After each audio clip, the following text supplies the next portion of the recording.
इस घटना को तो सारे देश ने देखा है, मीडिया तो ऐसे ही लगाए हुए थे।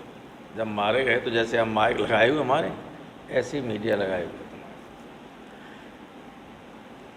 इसमें 2-3 बिंदुओं पर लोगों को विचार करना होगा अगर देश में लोकतंत्र को जिंदा रखना है तो। आपको याद होगा कि जो इलाहाबाद में पहले घटना हुई थी, बहुत दुखद घटना थी। उस वक्त मुख्यमंत्री ने ये कहा था कि हम मिट्टी में मिला देंगे, यही था। वो एक तरीके से आदेश था मुख्यमंत्री का। और कुछ मुख्यमंत्री के जो बहुत निकट के अधिकारी हैं, जो स्वयं माफियाओं के साथ व्यापार कर रहे हैं और ठेकेदारी कर रहे हैं, उन्हीं के हाथ में ये सब करना है। ये उस पर अमल करना शुरू कर दिया। अतीक अहमद ने सुप्रीम कोर्ट में याचिका की, आपको याद होगा, कि पुलिस की अभिरक्षा में उनकी हत्या की जा सकती है, इसलिए मेरी सुरक्षा का इंतज़ाम किया जाए। लेकिन सुप्रीम कोर्ट ने कोई राहत दी नहीं अतीक।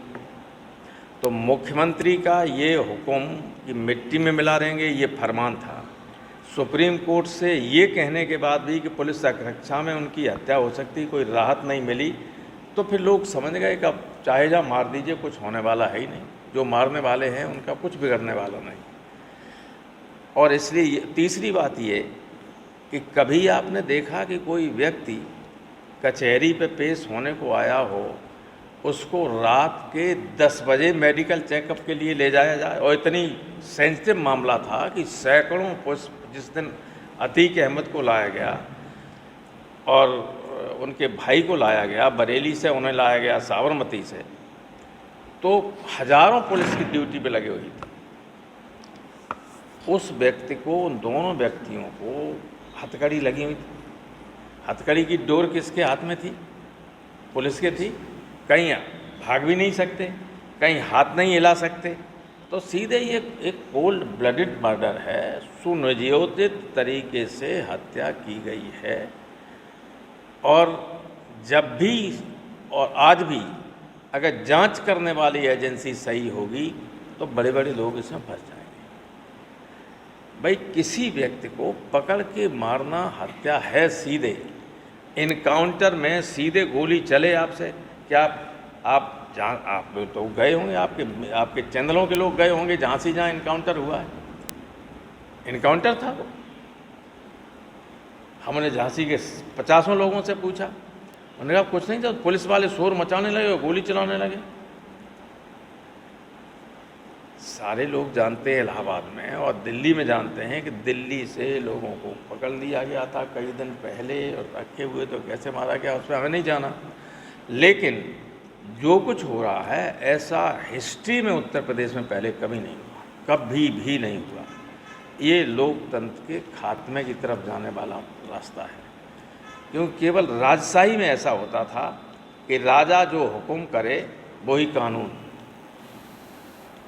वही न्यायपालिका, वही कार्यपालिका और वही विधायिका, वही कानून, वही आदेश, वही सारी चीज़ें की आधी बात है। उसी तरफ जा रहा है देश। तो अगर डेमोक्रेसी को लोगों को बचाना होगा, और ये तो मैं सच कहूँ, मीडिया ट्रायल की वजह से ही मारा गया थी। जितने केस बता रहे हैं, अभी एक केस में सज़ा हुई है, किसी केस में अतीक अहमद दोष सिद्ध नहीं हुआ। किसी केस में, एक में भी। रोज़ फर्जी सैकड़ों मुकदमे लोगों के खिलाफ दिखाए जाते कि नहीं दिखाए जाते? दिखाए जा रहे हैं, तो संख्या बढ़ जाती। अतीक अहमद 89 में, 91 में, 93 में इंडिपेंडेंट एमएलए जीते, 96 में या 95 में समाजवादी पार्टी से एमएलए हुए, 14वीं लोकसभा में समाजवादी पार्टी से फूलपुर से एमपी हुए। तो ये तो था नहीं कि साहब गुंडा और बदमाश सब चुनाव जीत जाते। 3 बार तो किसी पार्टी से नहीं, निर्दलीय चुनाव जीता था, रिकॉर्ड 3 बार लगातार जीता, 89, 91, 93।